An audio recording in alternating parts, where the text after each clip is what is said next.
Edmund Hillary was born on the 20th of July 1919 in Auckland, New Zealand. His father served in the military in North Auckland but was later discharged from the army after he was considered medically unfit. He got married in 1916 and Edmund was born 3 years after the marriage.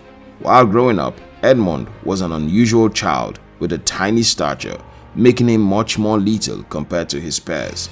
During his years in primary school, he was often intimidated and too frightened to mingle with friends.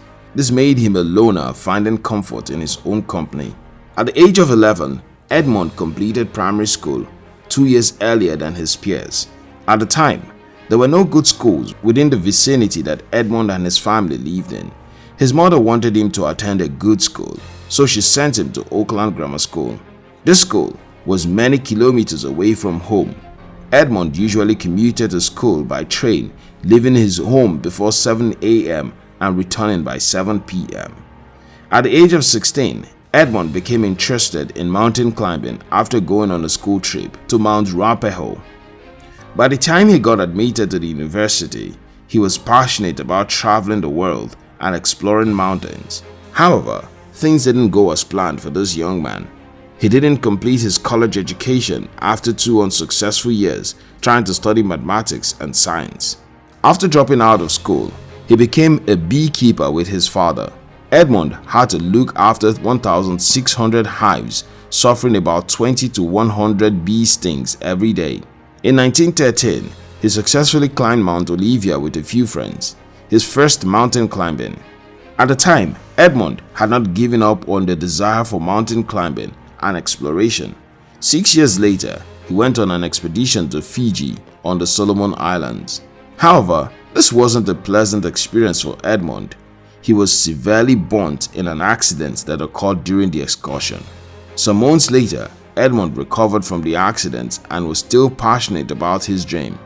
In 1953, he joined a team of climbers to reach the summit of Mount Everest.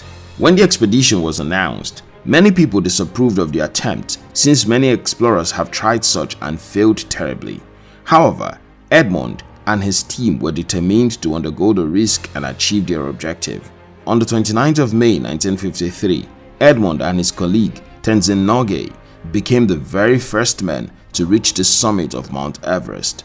Although they were confronted by bad weather and natural disasters such as an avalanche, Edmund and his friend successfully reached the highest spot on Earth, over 29,000 feet above sea level. Not everyone knows how crucial it is to take risks sometimes.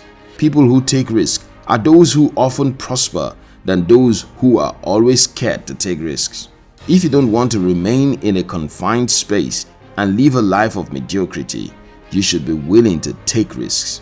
John A. Shields said, "If you want it, go for it. Take a risk.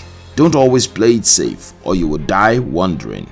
Most times, you will have to necessarily take a risk for you to get what you want. Trying to prevent yourself from experiencing losses or failures will not help you in any way. Instead, it will keep you in a particular sport all your life without achieving anything significant. Paulo Coelho said, "To win big, sometimes you have to take big risks." Accomplishing great things in life can be dependent on your ability to take risks. Before you can successfully achieve something big, you must have to take a big risk. Don't always run from taking risks because it shows cowardice and unwillingness to succeed.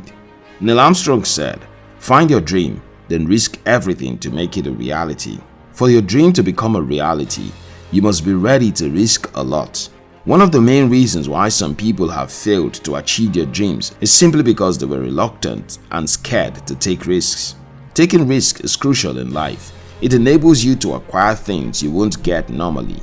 Edmund Hillary took a risk that placed him on the world map. Don't be scared of taking risks. Being able to succeed may require you to take risks.